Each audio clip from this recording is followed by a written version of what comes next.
đầu bếp Việt mặc định là phải nấu món Việt ngon. Đầu bếp châu Âu là gì? Công thức chính xác, định được chính xác, thời gian chính xác. Nhưng đầu bếp Việt hoàn toàn khác. Tất cả món ăn của mình đều ra nhiệt ở nhiệt độ cao và tỷ lệ bay hơi rất là nhiều. Và đọng lại cái hương vị đó là chỉ đúng nguyên liệu thôi. Bây giờ trải nghiệm ẩm thực thì ai cũng trải nghiệm ẩm thực, nhưng trải nghiệm về văn hóa và ẩm thực thì đây là một xu hướng. Và trong món ăn nếu như mình kể được câu chuyện ra, mình kể được văn hóa ra thì khách hàng ai cũng thích.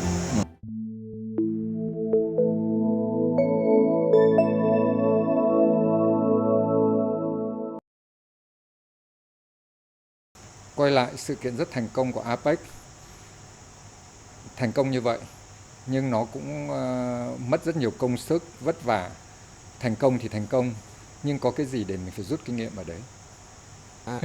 Cái rút kinh nghiệm đó là tạo được cái sự tự tin cho toàn bộ đội ngũ. Cái sự kiện APEC của em thành công thì là mặc định đã được chuẩn bị rất là kỹ. Nhưng mà cái mà thành công ngoài sức mong đợi đó là sự đào tạo và trao quyền tự tin cho toàn bộ đội ngũ kế cận. Em nhớ được sự kiện cuối cùng là ăn tất cả các phòng ăn đều kín. Vì các bác nguyên thủ nhiều khi sẽ không ăn chung với nhau. Đó. Bên cung hội nghị chính là 3.500, 4.500. Tất cả các phòng chức năng đều kín hết 100%. Mà em có một cái mà em cảm ơn công ty, cảm ơn tất cả đồng nghiệp là sao trong giai đoạn đó có những bữa ăn phát sinh. Em còn nhớ kỷ niệm. Em thì toàn bộ đội ngũ ở bên kia 3.500, tất cả các phòng chức năng đều kín, ngay cả cái chỗ anh em mình đang ngồi này cũng kín hết luôn. Em nhớ hôm đấy phục vụ là 3 đoàn ở đây, set up bếp di động ngoài kia. Mà phát sinh thêm một đoàn ăn của Thủ tướng. Mà anh biết ai là người chỉ đạo trong bếp không? Xuống bếp làm luôn không? Dr. Hùng à? Anh Nguyễn Đức Quỳnh. Anh Quỳnh. Mà anh Quỳnh là thời mà anh làm bên Metropole đó, là anh ra làm giám đốc về bên sự kiện và ban quyết. Lúc đó mới thấy cái tầm quan trọng và cái sự kết hợp. Mà chính anh Quỳnh là người trực tiếp chỉ đạo ra món phục vụ cho một đoàn ngày hôm đó. Thì em đang bên này rồi, không thể nào về được. Thì không thể nào mà rời khỏi vị trí. Thì vì trong quá trình ăn, có nguyên thủ ăn thì có phần ăn kiêng rất là chi tiết. Đó. Và em có nhớ một kỷ niệm là Thủ tướng Nhật Bản không đặt ăn, mà cảnh vệ gọi điện ăn, chỉ hai vợ chồng ăn món sandwich mà ăn rất là nhanh. Cũng rất là may mắn là khi có những cái phần ăn và phần bánh mì ăn kiêng trong danh mục không có, nên em đã chuẩn bị trước. Nghĩa là khi em biết là sẽ phỏng đoán được có thể những trường hợp các menu ăn kiêng xảy ra. Từ không dung nạp tinh bột, từ không ăn các loại dầu, từ hạt, là em chuẩn bị trước 100%. Thì vì cái thành công không phải là những cái kế hoạch đã ấn định, mà cái thành công ở đây là những kế hoạch bất định. Luôn luôn đào tạo một đội ngũ chuyên để trực chiến. Chính vì vậy là vì sao em làm việc, có những ngày làm việc 12, 14 tiếng, ai nghĩ là vất vả, đúng là vất vả thiệt. Nhưng cái đó là sự chu toàn. Nhiều khi có mặt chỉ là trực chiến ở những cái khách ăn cực kỳ là quan trọng, mà khách ăn thực sự khó tính. Vì có nhiều đoàn ở đâu cũng phục được số lượng lớn, nhưng ở đâu đủ khả năng để chăm sóc được những khách hàng đặc biệt, để làm chia sẻ cái gánh nặng cho trưởng đoàn, chia sẻ gánh nặng cho chủ đầu tư khi họ mời khách tới. Thì khi mình làm sự kiện mình không đứng vai trò chỉ một đầu bếp, mà mình nhận toàn bộ cái trách nhiệm thay mặt chủ đầu tư để tiếp khách và tiếp đãi cái đoàn đó. Vì nguyên tắc là phải san sẻ được cái gánh nặng. Còn nếu như mình mang gánh nặng thêm cho trưởng đoàn hoặc cho chủ đầu tư thì họ sẽ không cần mình nữa. Đó. Em biết anh rất tâm đắc em vừa nói, mà cái anh hay nói với các bạn đấy, nhưng anh nghĩ rằng là mọi người qua cái này cũng sẽ học được rất nhiều điều từ em. Đấy là chính là việc là mình trong những last minute, những cái trường hợp cuối cùng bao giờ mình có phương án dự phòng. Anh hay nói các bạn đấy là backup plan hoặc là risk management. Bao giờ mình cũng phải tính ra những cái phương án mà nó không có trong kế hoạch, đúng không? Để trong trường hợp mình còn xoay sở được, đúng không? Thì chính cái là cái hay của em là cái đấy. Nhưng quay lại trường hợp của anh Quỳnh mà xuống chỉ đạo bếp, nó có hai cái. anh muốn nói. Hoặc nó sẽ rất ổn, hoặc nó sẽ không ổn tí nào. Em có biết tại sao không? Tại vì những người chuyên nghiệp hoặc những người có trình độ như anh Quỳnh thì may mắn xuống bếp thì chỉ đạo nó tốt. Còn những người lãnh đạo nhiều khi xuống bếp lúc đấy đấy mà, và không có chuyên môn đấy, xong gây áp lực thêm đội ngũ bếp của em nữa cũng là một vấn đề, mọi người còn luống cuống hơn, đúng không? Nhưng mà phải quay lại nói là trong cái buổi Arrival Podcast trên kênh Hồi Thần Việt Nam này là Quỳnh cũng là người gợi ý cho anh làm việc với anh Andre GM. Còn anh thì lại muốn làm với Tuấn, thì Quỳnh cũng là một người là đam mê, yêu nghề, hiểu biết và đã có kinh nghiệm rất nhiều trong lĩnh vực ẩm thực, thì Quỳnh lại cũng là người định hướng và đóng góp cho rất nhiều cho Furama, đúng không? Nhắc tới anh Quỳnh thì em mới nhắc tới một cái kỷ niệm. Là khi em bắt đầu nhận cái cương vị là tổng bếp trưởng từ 2014 tới đầu 2015 là chính thức. Chính anh Quỳnh là người hỗ trợ cho em và là người hoạch định cái con đường về di sản ẩm thực của Furama. Đó, ngày đó em có những nhà hàng cà phê Luchin, nhà hàng Ý, nhà hàng Steakhouse ngoài biển, nhà hàng trên hồ, và hoạch định luôn cả những nhà hàng bên villa nữa. Có nghĩa là mỗi một nhà hàng sẽ bán một cái chủ đề khác nhau, để trong cái khu quần thể nghỉ dưỡng á, khách ở dài ngày ăn không bị nhàm chán, và tất cả các nhà hàng đó, các món ăn và các thực phẩm sẽ không bị tự cạnh tranh với nhau, là chia riêng biệt 100%. Nhà hàng chính là chuyên về món ăn châu Á, đó, và buffet hải sản. Và trong nhà hàng chính á, thì sẽ không bán beef steak. Đó, nhà hàng bán beef steak là nhà hàng thịt bò riêng. Đó, nhà hàng Ý cũng có món thịt bò nhưng chế biến hoàn toàn khác nhau. Nghĩa là khi mà anh ăn cái nhà hàng chính ăn thịt bò là ăn đồ xào châu Á, nhà hàng Ý là ăn thịt bò kiểu chế biến kiểu Ý, ra nhà hàng thịt bò là chuyên ăn thịt bò kiểu châu Âu và American, và kể cả Nhật Bản. Nhà hàng bên Villa là chỉ bán món ăn truyền thống của khu vực miền Trung. Đó, còn nhà hàng trên hồ là bán toàn những món ăn để trên hồ. Nghĩa là tất cả các nhà hàng đó đều không có sự cạnh tranh lẫn nhau. Và chính cái định hướng nó phát triển duy trì đến tận bây giờ luôn. Anh nghĩ cái định hướng đấy rất được. Dạ. Được là bởi vì khi nó chuyên về cái gì thì mình sẽ làm tốt cái hơn, đúng không? Dạ. Nhưng em sẽ gặp một cái khó khăn, em biết là cái gì không? Chỉ vì chuyên thế thì nhân viên em sẽ kỹ năng tay nghề làm rất tốt và tập trung tốt hơn. Nhưng mình sẽ có một vấn đề về kiểm soát về cost, đúng không? Em có khó khăn lắm về quản lý về cost không? Cái này thực tế ra là một cái trải nghiệm và một cái kiến thức. Đối với em bây giờ thì nó quá dễ. Nhưng khi bắt đầu tiếp quản thì nó rất là khó. Từ trước 2014 kiểm soát về chi phí nó chỉ là một cost center. Nhưng sau khi hoạch định mọi nhà hàng đều riêng biệt thì bây giờ em đang kiểm soát tất cả các nhà hàng đều cost riêng biệt. Khi mới xây dựng á thì nó rất là khó về vấn đề mà input đầu vào. Nhưng bây giờ thì thực sự qua 8 năm liên tục thì bây giờ nó quá dễ dàng. Và từ đó em mới phát hiện ra được một cái là mình có thể kiểm soát chi phí đầu vào, đầu ra, và điểm yếu, điểm mạnh của các nhà hàng ngay lập tức, chỉ bằng một cú click. Đó. Cũng hay. Nhưng mà nếu như có thể chia sẻ được, ví dụ bình quân thì food cost sẽ đến khoảng độ chiếm bao nhiêu %? Thực tế food cost ở đây á, nó sẽ không có một ranh giới cố định. Thì vì với một khu quần thể lớn và khách hàng thường xuyên rất là nhiều, và cái trong kinh doanh, ngoài cái việc đồng hành, nó là sự chia sẻ. Đó, có những đoàn thì sẽ có food cost tiêu chuẩn, có những đoàn thì food cost nó rất là cao. Có những cái mình phải chấp nhận mà, đúng không? Các đoàn. Em nghĩ dùng cái từ mà chấp nhận thì em lại không dùng từ đó, mà em nghĩ là cái sự chia sẻ. Đó, ví dụ như food cost hơi cao một chút, nhưng cái sự cam kết ở đây á là return, là sự kiện kế tiếp. Vì trong cái margin á của của các organizing á, thì có những sự kiện á thì nó sẽ là bán hàng, có những sự kiện thì cho nhân viên, có những sự kiện thì là được mời khách. Thì ở đây á mà em có một cái may mắn Ừ.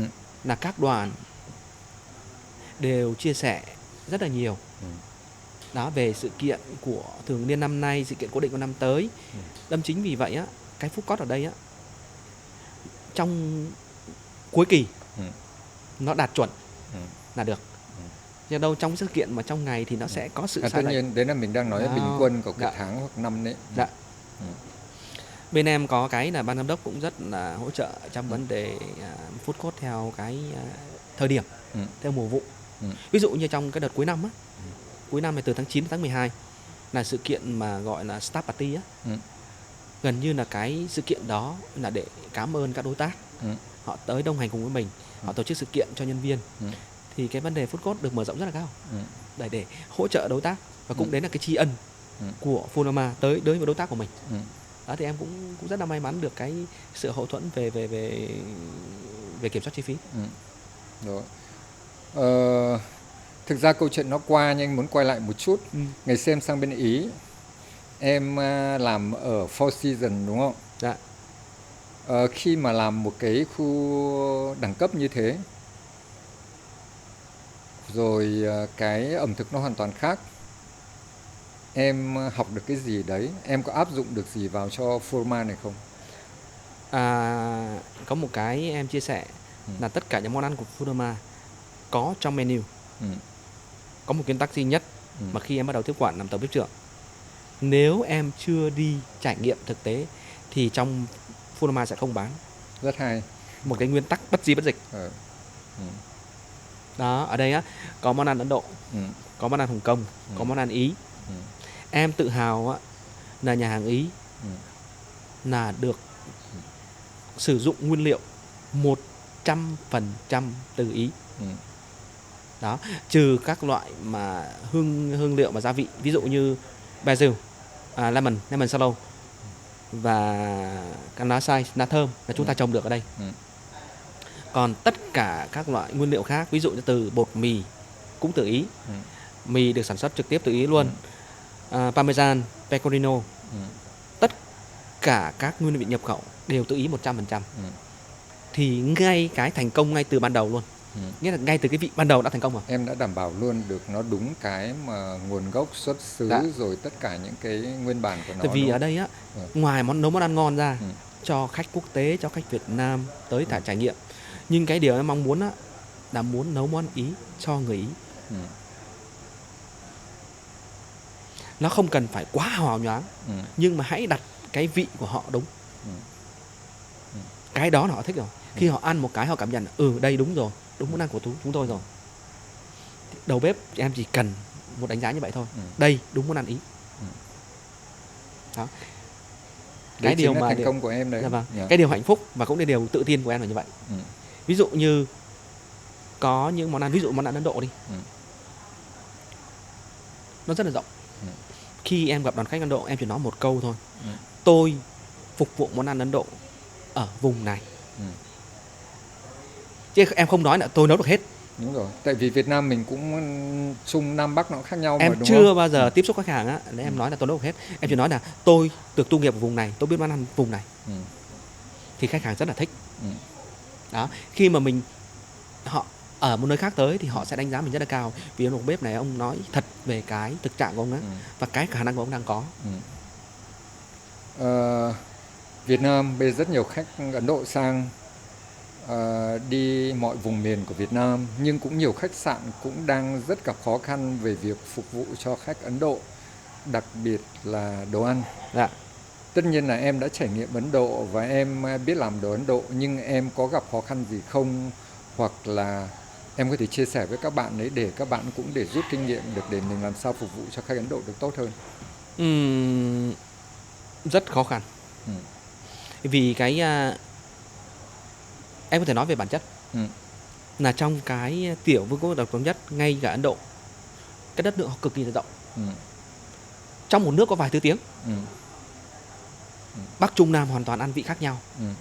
Đó, ngoài cái việc mà trải nghiệm như em á, thì sẽ phục vụ được những sự kiện cực kỳ lớn, thì mình sẽ chuyên sâu. Đó, từ nguyên liệu, từ các đối tác để gửi về, có thể mua sự kiện lớn.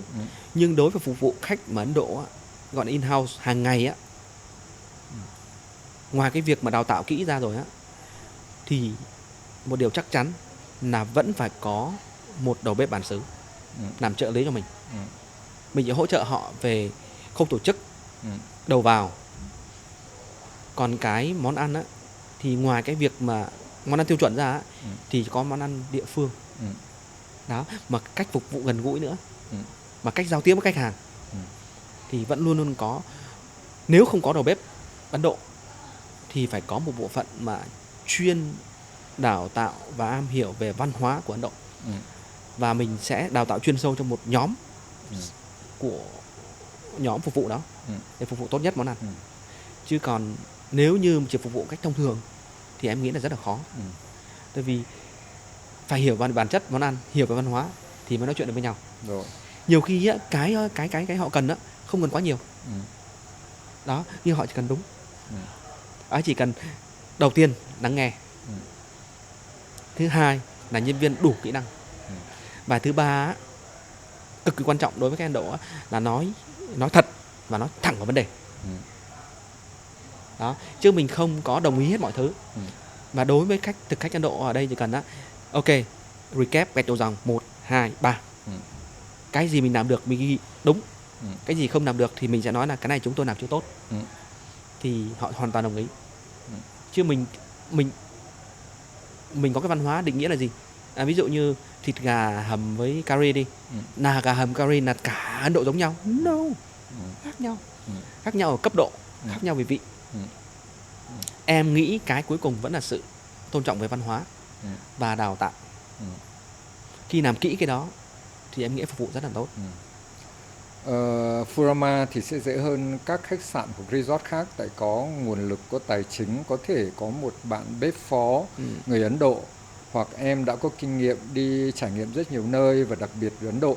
Nhưng các khách sạn khác, hoặc ví dụ khách sạn ở Đà Nẵng 4 sao, mọi người không có được những cơ hội đấy, thì trong cái buổi này anh gợi ý, tại em là phó chủ tịch Hội Văn hóa và Ẩm thực của Đà Nẵng. Đà Nẵng đúng không? Why not là em có thể tổ chức một buổi chia sẻ với các bạn bếp trưởng của Đà Nẵng, các khách sạn, để người ta cũng có rút kinh nghiệm, người ta biết được để cách làm và phục vụ khách Ấn Độ như thế nào. Có được không? Thực tế cái này anh chia sẻ thì em cũng chia sẻ là cái việc này á, là Furama kết hợp với bên sở du lịch đã tổ chức, em nghĩ em nhớ không nhầm là ít nhất là 3 cuộc hội thảo. 2 cuộc hội thảo là do Furama kết hợp với các trường để tổ chức, để đón các đoàn khách Ấn Độ. Và có một hội thảo cực kỳ lớn là tổ chức riêng các nhà cung cấp, các đầu bếp và về bên Sở Văn hóa Thể thao và Du lịch, là giới thiệu về văn hóa ẩm thực của Ấn Độ cho tất cả các đầu bếp. Đúng rồi. Đó. Và Furama cũng là một nơi các đầu bếp có thể hỏi và chia sẻ. Hỏi chia sẻ ở đây á, không phải là một công thức chính xác, mà chia sẻ về nguồn nguyên liệu chính xác, chia sẻ về công thức chung mà Furama đang có. Đó, thì bọn em làm việc đó rồi, và hỗ trợ được các đầu bếp và sở ban ngành rất là nhiều. Dạ. Thế là mình cầm đèn chạy chiếc ô tô, nhưng mình nghĩ đây là cái rất là hữu ích và tốt cho mọi người, đúng không? Và ngay cả trong giai đoạn mà phát triển khách Ấn Độ á, ngay cả công ty mẹ là Sofico cũng đã tổ chức những sự kiện là mời đầu bếp Ấn Độ về đào tạo cho tất cả các đầu bếp trong chuỗi của Sofico Holding là phục vụ món ăn Ấn Độ, ngay cả món ăn Ấn Độ trên máy bay, trên Vietjet Air. Là bọn em cũng có cơ hội được giao lưu rất là nhiều. Dạ. Anh nghĩ nó rất hữu ích và cũng là tính nhân văn ở đây nữa, đúng không? Mình trò chuyện khá nhiều về một cái đề tài này, nhưng anh muốn chuyển sang một đề tài khác. Đấy là em đã từng làm ban giám khảo của nhiều cuộc thi trong nước và quốc tế. Em có thể chia sẻ những cái kinh nghiệm cái này cho mọi người. Mình sẽ bắt đầu ví dụ như những cái cuộc thi đấy, thì em tâm đắc với những cuộc thi nào, và em cũng quay lại những cái anh vẫn nói rất đơn giản là khó khăn là cái gì và cái mình đã vượt qua nó như thế nào. Hoặc các bạn ấy sau này cũng muốn, tôi cũng sau này cũng giống ông Tuấn, tôi cũng được để tham gia các cuộc thi đấy, làm ban giám khảo đi, không những là chỉ tham gia cuộc thi đâu, mà sau này biết đâu cũng lại được ngồi trên ban giám khảo, đúng không? Thì anh nghĩ cái này cũng là một cái đề tài rất là thích để chia sẻ. Dạ vâng. Em để nói về vấn đề mà chia sẻ hỗ trợ công việc xã hội là ban giám khảo á. Ai cũng nghĩ là ban giám khảo là quyền cao chức trọng, đúng không? Ai cũng nghĩ là ban giám khảo dễ dàng, đúng không? Không. Quan điểm của em thì ban giám khảo là một cựu sinh viên. Khi đã là sinh viên rồi, đã ra trường rồi, đã thành danh rồi, bây giờ muốn là ban giám khảo, em dùng một từ chân tình là học lại từ đầu. Học lại tất cả các bước vận hành, học lại tất cả quy chuẩn. Tại vì khi làm ban giám khảo là dùng tất cả những cái phương pháp chế biến cũng như các tiêu chuẩn mới nhất để nhận xét cho thí sinh. Mà khi làm ban giám khảo không phải là tìm ra điểm chê, mà tìm ra điểm và chỉ cách để khắc phục cái đó. Ví dụ trong một cuộc thi mà em nhận trách nhiệm về, ví dụ sáng tạo về món ăn vùng miền đó, thì em phải nghiên cứu thí sinh là vùng miền của họ có món ăn gì. Em xin lỗi nhưng có những món ăn vùng miền á, mà mình chỉ có cảm nhận và đánh giá cảm quan mà thôi, còn mình không đánh giá được món ăn đó. Thế thì em chấm kiểu gì? Thì hoàn toàn ở đây phải chấm. Nếu mình không chấm được về cái văn hóa vùng miền đó thì mình chỉ có chấm được về tiêu chuẩn. Ví dụ kết hợp của protein, rồi kết hợp của rau xanh, kết hợp của tinh bột, và kết hợp đa vị của tất cả thành phần đó, khi tạo nên một cái tổng quan có ngon hay không ngon đó. Còn nếu như được giao trách nhiệm về vệ sinh an toàn thực phẩm thì lại học lại toàn bộ luôn, từ học cách mà cái vệ sinh an toàn thực phẩm hiện tại bây giờ đã áp dụng của năm mới. Nếu như được giao về HACCP thì đọc lại toàn bộ HACCP, thì vì mỗi một năm nó chênh nhau một vài độ, hoặc là các quy trình về thời gian khác nhau đó. Em ngay khi nhiều khi em chỉ hỏi các sinh viên hoặc các đầu bếp chuyên nghiệp, nếu em được hỏi cái đó, em chỉ hỏi một câu thôi. Nếu về vệ sinh an toàn thực phẩm em hỏi là gần đây nhất em đào tạo vệ sinh an toàn thực phẩm là khi nào, hoặc gần đây nhất á, em đọc về HACCP là khi nào. Còn nếu như mà họ chia sẻ thiệt thì mình sẽ không hỏi nữa. Còn nếu họ vừa nói là vừa đọc xong thì chắc chắn mình sẽ chuyên sâu họ. Thì mình muốn họ hỏi được á, cái thử thách ở đây á là muốn là được làm giám khảo là phải học. Học như một sinh viên, học như một người sắp đi thi, chứ không phải là giám khảo nữa. Thì vì mấy chung quan điểm, chung về cái nguồn kiến thức. Kiến thức ở đây là kiến thức tiêu chuẩn hiện tại đó. Đâm khi các bạn mà các đầu bếp giám khảo mà chấm á, em thực sự rất là tôn trọng và cảm ơn các anh, các thầy là những người cầm cân nảy mực. Ngoài cái việc mà nhận xét ra rồi á, thì đưa một cái định hướng và động viên cho tất cả các thí sinh đó. Thì em nghĩ là cái mà để làm giám khảo làm được việc đó là phải có kiến thức, phải có học thuật và phải có kinh nghiệm. Và ở đây á, với cái thực tâm là của người muốn chia sẻ kinh nghiệm, động viên và lan tỏa được cái để cho các đầu bếp họ có thả sức sáng tạo. Và đó là cái thành công nhất. Anh tò mò chút, ví dụ các cuộc thi, mỗi một cuộc thi sẽ có một tiêu chí khác nhau, nhưng phần lớn nó sẽ có những tiêu chí chung. Thì những cái tiêu chí chung đấy là trong một cuộc thi thì sẽ là cái gì, để các bạn mà muốn tham gia vào cuộc thi đấy thì các bạn sẽ phải lưu được cái gì, ngoài vấn đề về vệ sinh an toàn thực phẩm hoặc ngoài về các vấn đề về trang trí hay cái gì anh không rõ lắm, thì em có thể nói một chút được không? Trong cái cuộc thi á thì nó có rất nhiều topic. Và cái tất cả món ăn á, hiện tại như bây giờ như WorldChef họ đưa ra một cái quy chuẩn, mỗi một năm sẽ được cập nhật đó. Em nói đơn giản về cái khẩu phần thôi. Trước đây á thì khẩu phần là 180-200 đó, nhưng mà mỗi một năm á thì theo xu hướng của người dùng thì tất cả quy chuẩn đều được gọi là thay đổi. Ví dụ như bây giờ món khai vị thì sẽ rơi từ 180 cho tới 120 là đối với khai vị. Còn đối với món ăn chính thì nó sẽ rơi từ 150 tới 180 là đã đạt đó. Và tất cả các tiêu chí đó đều sẽ được ghi rõ một cách chính xác bởi những chuyên gia. Thì vì cái rule book á để cho tất cả các thí sinh á, đọc là cái để bám vào. Em nói ví dụ như một cuộc thi chủ đề của gà Mỹ đi, được do Hiệp hội trứng và gia cầm của Mỹ tổ chức, thì trong cái rulebook á ghi rất là rõ. Thứ nhất là một món ăn sáng tạo và một món ăn tiêu chuẩn. Đó, món ăn sáng tạo thì hoàn toàn phụ thuộc vào thí sinh. Đó, còn món ăn tiêu chuẩn thì sẽ là một tiêu chuẩn của Việt Nam hoặc châu Âu về khẩu phần, về định lượng, về món ăn. Và mọi thứ đều ghi rất là chi tiết. Thứ nhất là sẽ yêu cầu bao nhiêu cách chế biến. Thứ hai á, là thành phần chính protein á, từ gà là bao nhiêu. Ví dụ như ít nhất 50%. Đó. Và các phương pháp chế biến không được lặp lại. Và cái sự kết hợp một cách chi tiết đều ghi rõ. Chính vì vậy á, mọi cuộc thi ở đây á, nó sẽ rất là công bằng và công khai. Đó.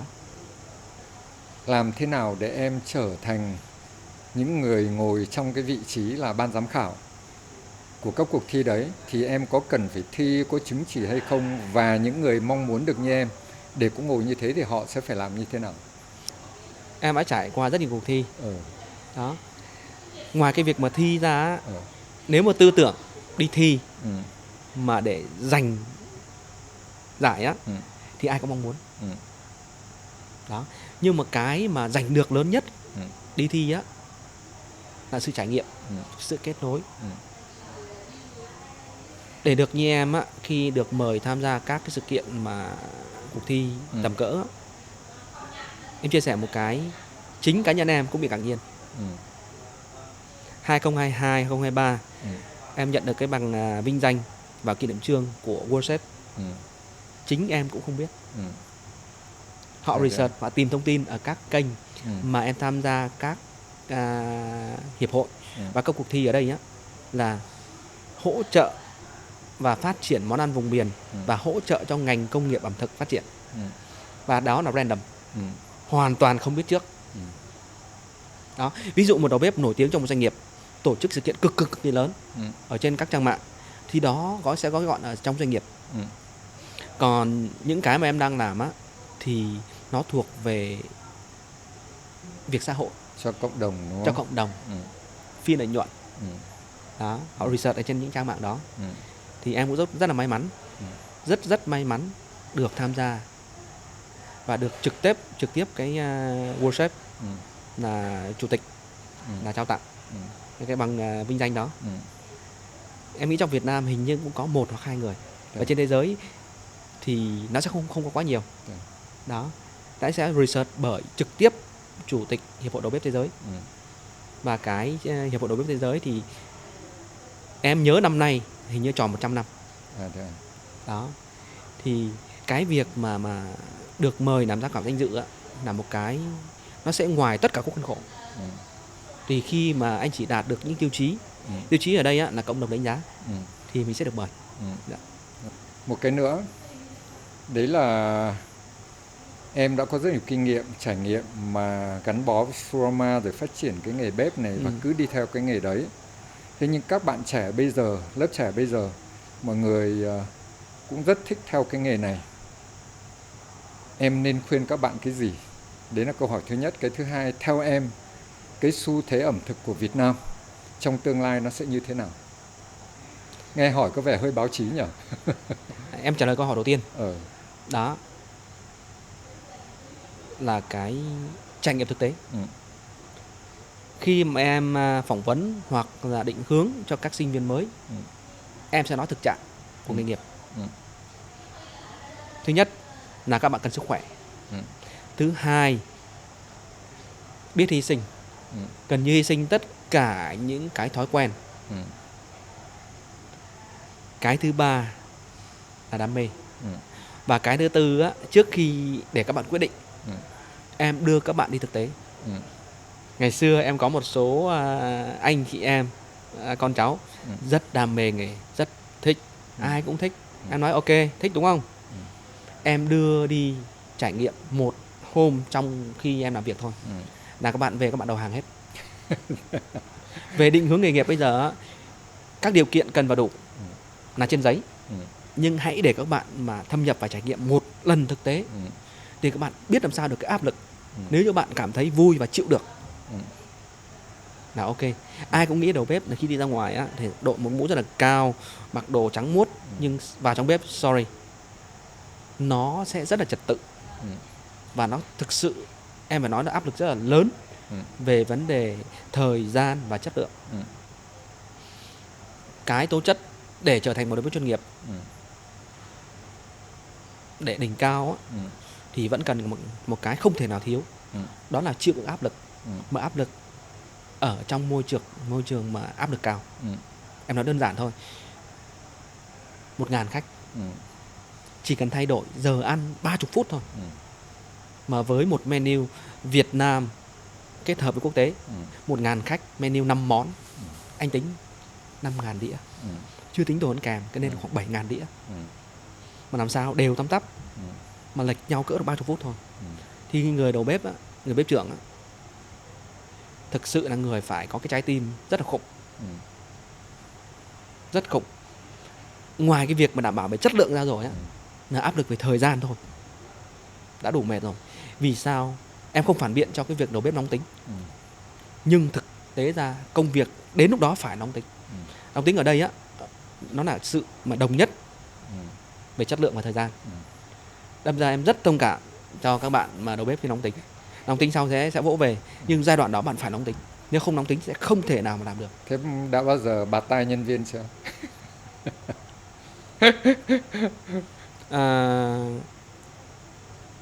Em có một cái là sẽ bỏ đi. Nghĩa là khi mà mình cảm thấy nóng tính thì sẽ bỏ đi, và nhân viên mình sẽ gọi cho văn phòng. Nhưng thông thường á, quan điểm của riêng em thì không có một sự kiện hoàn hảo. Và mọi sự kiện sẽ được rút kinh nghiệm sau sự kiện, sẽ được ghi chú. Thực ra đấy là sự chuyên nghiệp của em đấy. Và anh nghĩ đấy nó sẽ tốt hơn. Còn khi mà mình muốn thay đổi một quy trình thì mình sẽ trực tiếp hoán đổi. Thông thường mà em làm sự kiện lớn á, thì ví dụ 1.000 khách thì em không tính 1.000, mà em tính có 200 thôi. Em chia ra làm 5 group nhỏ. Thì trong các nhóm đó thì bao giờ cũng có nhóm yếu, nhóm mạnh. Nhóm mạnh thì em sẽ dùng nhóm mạnh đó để chạy thử, gần như biểu diễn thử á, cho tất cả các nhóm nhỏ kia coi. Demo. Đó, ví dụ như 5 món thì sẽ món số 1, số 2, số 3 để các bạn đổi vị trí. Và mỗi một nhân viên em sẽ không hỏi là bạn làm gì. Và khi ok món số 1 là các bạn sẽ phải giơ tay biết để điểm danh là mình làm cái gì. Món thứ 2 đổi vị trí làm cái gì. Và em sẽ khi phục vụ á, thì em sẽ đánh giá em sẽ ở cái nhóm mà yếu nhất. Món yếu nhất thì bao giờ em có khi ví dụ phục vụ một món thịt bò đi, ví dụ nó có sốt, có khoai tây nghiền, có mousse, có thịt và có đồ trang trí, nước sốt, thì em sẽ đứng ở vị trí đầu tiên để chạy thử. Đó, khi bắt đầu một nhóm đó, ví dụ như có cái bàn đã 3 cái bàn, mỗi cái bàn thì được khoảng 4 cho tới 5 cái đĩa để giữ nóng, thì em chạy thử trước để cho các bạn hình dung một lần nữa. Thì khi trong bếp sẽ không nói bằng miệng mà sẽ nói bằng tay. Thì lúc miệng là phải tất cả mọi người đều phải chỉ một người nói thôi, zip miệng. Đó là cái người leader của nhóm đó. Họ sẽ hoán đổi vị trí hoặc thay đổi vị trí. Lúc đó em chạy thử luôn. Ví dụ ok món đầu tiên, cái đầu tiên đĩa này, mousse, khoai tây nghiền, đẩy qua. Số 2 thịt bò, số 3 nước sốt, số 4 nau đĩa chuyển đĩa, số 5 decor ra ngoài. Thì lúc đấy các bạn sẽ đánh số lại, thì rất là nhanh. Đó. Trong quá trình mà em phục vụ số lượng lớn á, gần như sẽ không nói bằng miệng, mà lúc đó tất cả các người đứng đầu á đều nói bằng hành động. Là không có hành động gì bằng hành động chạy thử trực tiếp. Không có truyền tải bằng miệng, truyền tải bằng miệng lúc đấy sẽ bị rối. Cứ như vậy thôi. Mà em còn để ý nhân viên của em á, ai thuận tay trái tay phải nữa cơ. Thì vì cá nhân em là người thuận tay trái. Mà khi em làm bao giờ cũng định nghĩa em phải làm ngược tay. Còn bạn nào mà làm tay trái giống em rồi, ok làm cho luôn. Đó. Mình phải quan tâm tới từng chi tiết. Đó. Câu hỏi thứ 2, xu thế ẩm thực. Em nghĩ rằng là xu thế ẩm thực của Việt Nam trong tương lai sẽ như thế nào? Hoặc là em nghĩ rằng là, tại bây giờ mọi người hay nói nhiều đến cái trải nghiệm thực, thay vì ăn một cái món no bụng thì thôi, bây giờ mọi người cứ ăn một chút chẳng hạn, hoặc nâng tầm ẩm thực của Việt Nam lên, thì em nghĩ như thế nào? Em nghĩ cái trải nghiệm ẩm thực Ừ. và trải nghiệm món ăn á, Ừ. đối với cá nhân em á, Ừ. thì đánh giá nó dễ. Ừ. Thì vì cái việc này em làm nhiều năm rồi. Ừ. Em thì làm những đoàn lớn. Ừ. Mọi người nghĩ là ra nhìn cách ăn ngon miệng hay không, Ừ. thì cái đó chỉ lướt qua thôi. Còn mỗi sự kiện em nhìn cái duy nhất là ngay cái thùng rác mang vào mỗi sự kiện. Em sẽ Rồi. biết là Ừ. khách Nhật Bản họ ăn bỏ nhiều cái gì, khách Hàn Quốc họ bỏ nhiều cái gì, khách châu Âu họ bỏ nhiều cái gì. Là thực tế điều chỉnh ngay trong cái đồ mà mình gom lại á. Còn cái xu thế món ăn, mình nghĩ là đánh giá của đầu bếp, em nghĩ cái đó bỏ đầu bếp qua bên đi, cái đó trực quan. Bây giờ thế giai phẳng công nghệ cao, hãy để cho hệ thống lựa chọn. Mình chỉ xâm lại thôi. Ví dụ một khách sạn bán món gì top 10, bán gì nhất, 2 khách sạn, 3 khách sạn, mình lấy cỡ khoảng 10 cho đến 20 khách sạn thôi, để mình biết là xu thế khách hàng lựa chọn. Thì em nghĩ nó sẽ công bằng hơn. Ok. Đó. Còn món ăn thì tất yếu. Món ăn bây giờ, cái đầu tiên em mong muốn tất cả các đầu bếp cũng như cá nhân em luôn luôn tâm đắc là món ăn vùng miền. Một người đầu bếp thì phải hiểu về món ăn vùng miền của mình và phải phát triển được. Vì đó là tự hào mà. Đúng rồi. Đó. Ví dụ em là con của miền Bắc, đi vào đây là vẫn mang được cái hương vị món ăn miền Bắc. Nhưng mình đang làm việc tại Đà Nẵng, tại Fulama, tại miền Trung, thì mình phải học món ăn miền Trung mà phải promote được cái món ăn miền Trung. Là cái nơi mà thực khách tới đây. Mà khách hàng tới một địa danh mới thì họ rất muốn được trải nghiệm, họ rất muốn được chia sẻ món ăn tại vùng miền đó. Chính xác. Đó. Chính vì vậy như Fulama của em á, là tái tạo được cái món ăn của truyền thống của Việt Nam. Đó là cơm mâm đồng, phục vụ trên mâm đồng, ăn với canh cua, dưa muối, cà pháo. Và toàn bộ thực phẩm mà em hiện tại bây giờ đang xài nhiều á, là từ vùng Hòa Bắc và Tây Giang. Đó. Ví dụ cá bông núi, gà thả vườn, rồi heo mọi, rồi rau dớn, rồi ớt gọi là gì, ớt chỉ thiên của vùng núi Tây Giang. Đó. Khách hàng cực kỳ là thích. Cái thích ở đây á, thứ nhất mình giới thiệu được cái văn hóa ẩm thực, thứ hai mình tạo được cái sự đặc biệt của mình, là chỉ mình mới có. Đó. Một cái thứ ba nữa là ngoài việc doanh nghiệp phát triển ra thì sẽ duy trì được cái vùng nuôi trồng, tạo điều kiện cho bà con để duy trì rộng hơn cái vùng nuôi trồng. Và cái đó là cái em nghĩ là cái rất là nhân văn. Đúng rồi. Đó. Thì vì nếu như em không làm việc đó thì em ra chợ em mua. Nhưng cái mua ở đây á, nó mang tính thương mại, nó sẽ không tốt cho xã hội. Đó. Thì bên đây mình sẽ phát triển được cả hai cái. Mình vẫn sử dụng được cái nguồn nguyên liệu tốt nhất. Và đúng xu hướng bây giờ làm sao là truy xuất nguồn gốc. Đó. Mình kiểm soát được các chất lượng, rồi về an toàn, độ an toàn, đúng không? Mình vừa sử dụng được an toàn, mình vừa hỗ trợ được vùng nuôi trồng, mà mình vừa hỗ trợ được cả thương mại nữa. Đó. Như cái chuyến đầu năm vừa rồi á, trong chuyến đi của em có toàn bộ ban giám đốc đi, từ GM tới anh Quỳnh, rồi tới các bộ phận liên quan, và thêm cả một số khách sạn mà 3 sao 4 sao. Và trong đấy có cả một doanh nghiệp về xuất khẩu công nghiệp. Em rất là may mắn được đồng thuận của tất cả các đơn vị đó. Ví dụ khi đến một trang trại đó trên vùng Tây Giang thì là mua cả một trang trại luôn. Đó, thì về sẽ tự phân loại ra. Ok, loại 1 là 2 loại 3. Phân loại ở đây á là chỉ phân loại về kích cỡ mà thôi. Còn về chất lượng là giống nhau. Đó, thì cứ ngon nhất thì 3 sao, 4 sao, 5 sao, ngon nhì thì lại thấp hơn nữa. Và cái nhỏ hơn nữa thì dành cho xuất công nghiệp. Ở đây không phải là cái sự khác nhau về chất lượng, mà khác nhau về sự đồng đều thôi. Đó, ví dụ trong 5 sao thì yêu cầu cái quy chuẩn rất là cao. Nghĩa là 1 ký cà chua 5 quả là đúng 5 quả. Đó. Còn các xuất công nghiệp khi làm sốt đó thì đâu cần. Thì xuất công nghiệp thì giá thành của suất ăn rất là thấp. Nhưng có một điều chúng em cam kết là cái trả lại chất lượng giống nhau. Đó, đi khách hàng mà họ trả mức độ khác nhau phụ thuộc theo cái ngân sách của từng sự kiện. Đó, thì thực tế là chỉ cái phần khác nhau thôi, phần cắt khác nhau thôi, hoặc trái khác nhau thôi. Nhưng chất lượng thì hãy trả về giống nhau. Em nói ví dụ cụ thể hơn. Nhưng bọn em làm các menu thường có giai đoạn mà gọi là promotion thấp điểm á. Nó chỉ khác nhau về phần cắt. Ví dụ một món thịt bò đi, anh ăn món thịt bò thì vẫn đầy đủ, ok, thịt bò, khoai tây, đồ rau xanh, nước sốt. Và cái giá thành khác nhau là của phần cắt thôi. Đó, ví dụ như mà anh nhiều tiền thì sẽ được apply cái phần cắt chính, 3 phần cắt chính là tiêu chuẩn.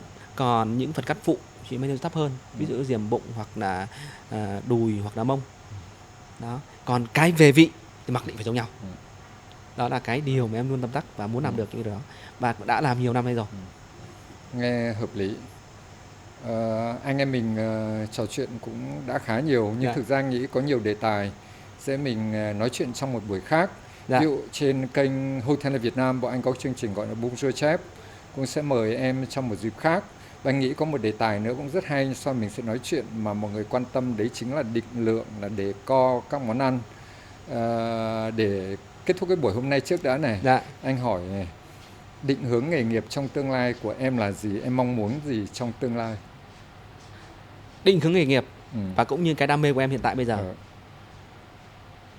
là vẫn tiếp tục đam mê với nghề, sáng tạo ra nhiều món ăn,